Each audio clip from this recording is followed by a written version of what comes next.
नमस्कार दोस्तों, स्वागत है आपका हमारे online channel mind map classes में। हम पढ़ रहे थे भारत का संविधान। भारत के संविधान में पिछली क्लास में मैंने संविधान सभा के बारे में बताया था, जिसमें मैंने बताया कैबिनेट मिशन की सलाह पर संविधान सभा का गठन हुआ। संविधान सभा में कुल 389 सीटें रखी गई, 296 ब्रिटिश प्रांतों से और 93 देशी रियासतें।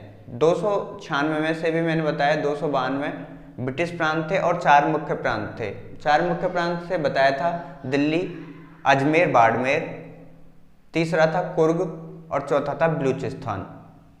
उसके बाद में मैंने बताया कि पाकिस्तान की मांग को लेकर मुस्लिम लीग अडिग रही और उसने संविधान सभा का बहिष्कार किया। संविधान सभा की पहली बैठक 9 दिसंबर 1946 को हुई, जिसमें डॉक्टर सच्चिदानंद सिन्हा को अस्थायी अध्यक्ष चुना गया। दूसरी बैठक 2 दिन बाद 11 दिसंबर 1946 को हुई, जिसमें डॉक्टर राजेंद्र प्रसाद को संविधान सभा का स्थायी अध्यक्ष चुना गया और उसके अलावा भी H.C. मुखर्जी और T.T. कृष्णाचारी को संविधान सभा का उपाध्यक्ष चुना गया।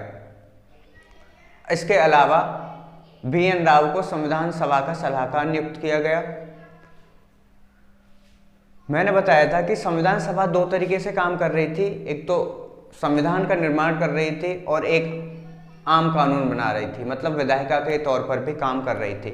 जब विधायिका के तौर पर काम करती थी तो उसके अध्यक्ष होते थे G.V. मावलंकर, और जब संविधान सभा के तौर पर कार्य करती थी तब उसके अध्यक्ष होते थे डॉक्टर राजेंद्र प्रसाद। अगली बैठक, तीसरी बैठक संविधान सभा की 13 दिसंबर 1946 को हुई, जिसमें पंडित जवाहरलाल नेहरू ने उद्देश्य प्रस्ताव पारित दिया, जिसे 22 जनवरी 1947 को सर्वसम्मति से अपनाया गया। एक और बात बता दूं, संविधान सभा के जितने भी कार्य होते थे वो सर्वसम्मति के आधार पर हुआ करते थे, सभी के सहमति के आधार पर हुआ करते थे। तो उद्देश्य प्रस्ताव को, पंडित जवाहरलाल नेहरू के उद्देश्य प्रस्ताव को 29 जनवरी 1947 को सर्वसम्मति के आधार पर पास कर दिया गया, पारित कर दिया गया।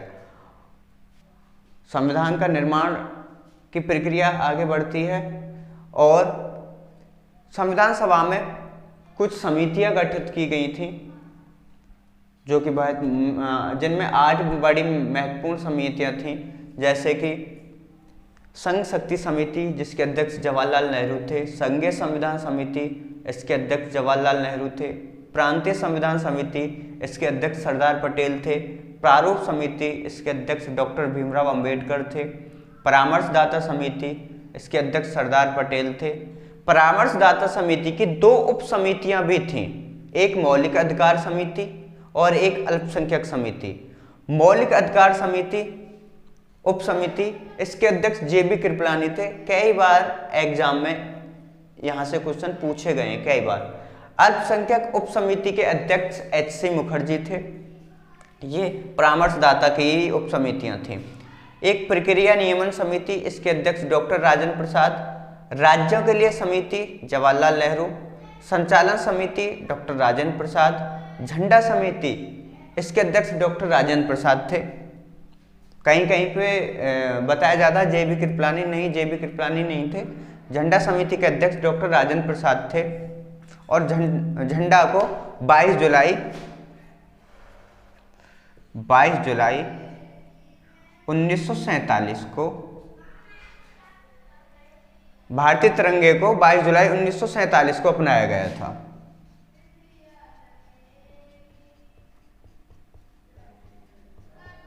गया था। प्रारूप समिति के बारे में बात करते हैं, जो कि सभी समितियों में सबसे महत्वपूर्ण समिति थी। इसका गठन 29 अगस्त 1947 को हुआ था। इसमें 7 सदस्य थे। डॉक्टर भीमराव अंबेडकर इस समिति के अध्यक्ष थे। N. गोपाल स्वामी अयंगर इसके अन्य प्रमुख सदस्य थे। अल्लादी कृष्णा स्वामी अय्यर थे। Doctor K.M. मुंशी थे। सैयद मोहम्मद सादुल्ला थे। N. माधव राव थे। N. माधव राव को बाद में नियुक्त किया गया था B.L. मित्र की जगह। B.L. मित्र ने स्वास्थ्य कारणों से अपने पद से इस्तीफा दे दिया था। T.T. कृष्णाचारी को भी बाद में नियुक्त किया गया था D.P. खेतान की जगह। D.P. खेतान की मृत्यु हो गई थी।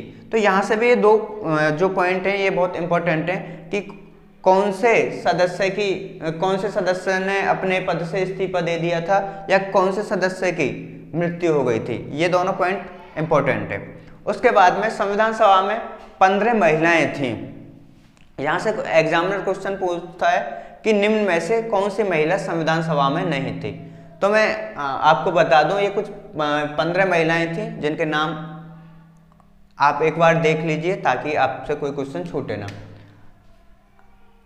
अम्मू स्वामीनाथन, एनी मैस्क्रीन, बेगम आजाद रसूल, दाक्षायणी वेल्यादून, जी दुर्गाबाई, हंसा मेहता, कमला चौधरी, लीला रे, मालती चौधरी, पूर्णिमा बनर्जी, रेणुका राय, सरोजनी नायडू, राजकुमारी अमृता कौर, सुचेता कृपलानी, विजया लक्ष्मी पंडित।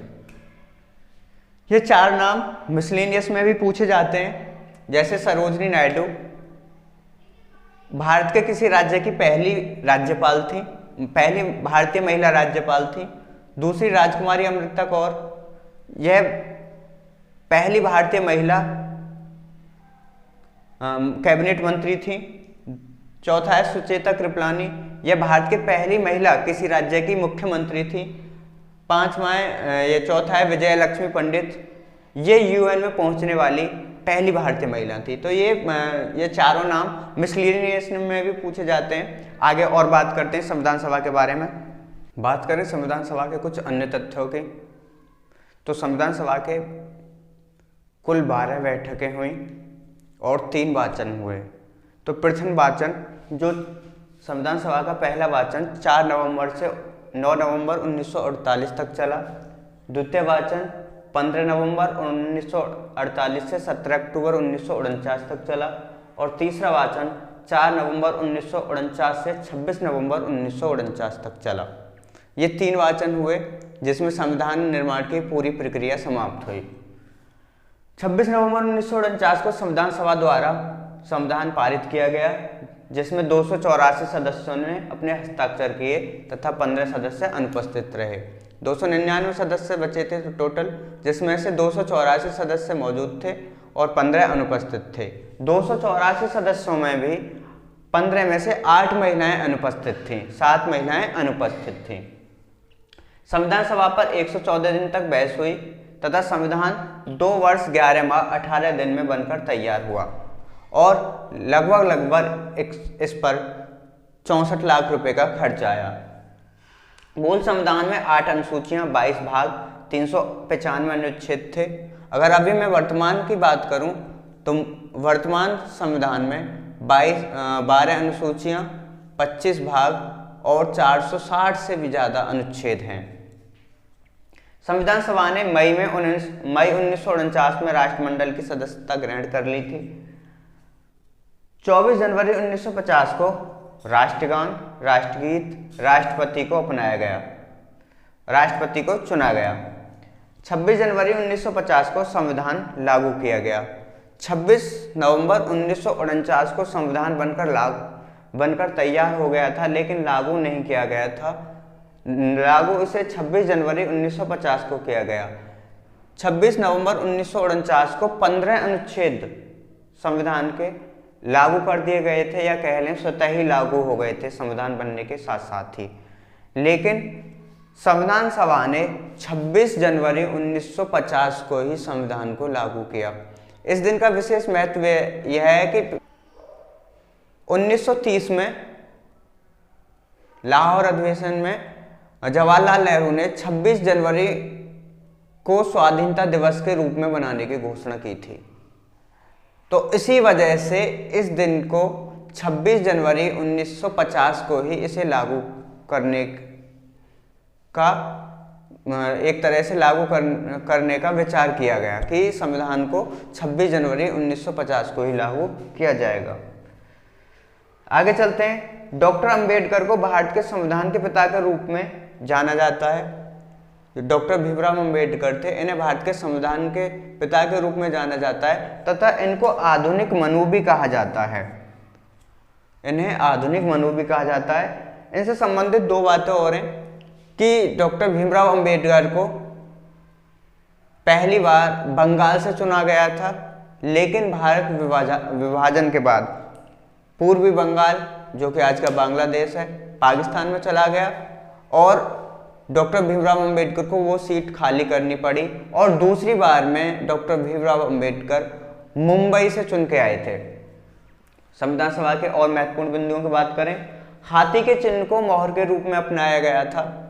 संविधान सभा ने हाथी के चिन्ह को मोहर के रूप में अपनाया।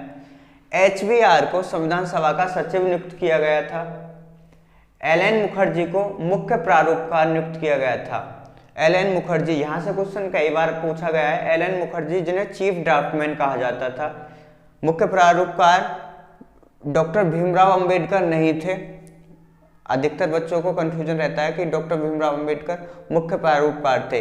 वो प्रारूप समिति के अध्यक्ष थे। मुख्य प्रारूपकार LN मुखर्जी थे। प्रेम बिहारी नारायण को सुलेखक नियुक्त किया गया था। इन्होंने ही पूरा इटैलिक श्रेणी में, अंग्रेजी की इटैलिक श्रेणी होती है, उस संविधान का निर्माण किया, मतलब लिखा, और इन्हें सुलेखक कहा जाता है। अगर मैं संविधान के सदस्यों की बात करूं तो सबसे ज़्यादा प्रतिनिधित्व सदस्यों में संयुक्त प्रांत का रहा। संयुक्त प्रांत, इसमें से 55 सदस्य चुन के आए थे संविधान सभा में संयुक्त प्रांत के, और सबसे कम ब्रिटिश प्रांतों में सबसे अधिक संयुक्त प्रांत से 55 सदस्य आए थे। सबसे कम असम से 7 सदस्य चुन के आए थे। 7 सदस्य ब्रिटिश प्रांतों से चुन के आए थे। यहाँ से भी कभी कभी क्वेश्चन पूछ लेता है कि सबसे अधिक किस ब्रिटिश प्रांत से सदस्य थे, तो संयुक्त प्रांत मतलब आज का उत्तर प्रदेश। आज भी आप देख सकते हो लोकसभा और राज्यसभा में उत्तर प्रदेश का ही दबदबा है। संविधान सभा में भी संयुक्त प्रांत का ही दबदबा था। यहाँ से टोटल 55 सदस्य थे और सबसे कम असम से 7 सदस्य थे। तो आज के लिए इतना ही है। आगे हम पढ़ेंगे संविधान सभा द्वारा कई देशों का अवलोकन किया गया, वहाँ से कुछ चीज़ें ली गई, उनके बारे में पढ़ेंगे कि संविधान सभा ने क्या क्या चीज़ें दूसरे देशों से ली। और पढ़ते हैं संविधान सभा की प्रस्तावना क्या है, यह कैसे लागू होती है। तो प्रस्तावना को संविधान बनाने के बाद लाया गया था, पहले प्रस्तावना नहीं थी। तो प्रस्तावना के बारे में पढ़ते हैं और विदेशी स्रोतों के बारे में पढ़ते हैं कि संविधान सभा ने विदेशी स्रोतों से क्या क्या चीज़ें ली। आज के लिए धन्यवाद।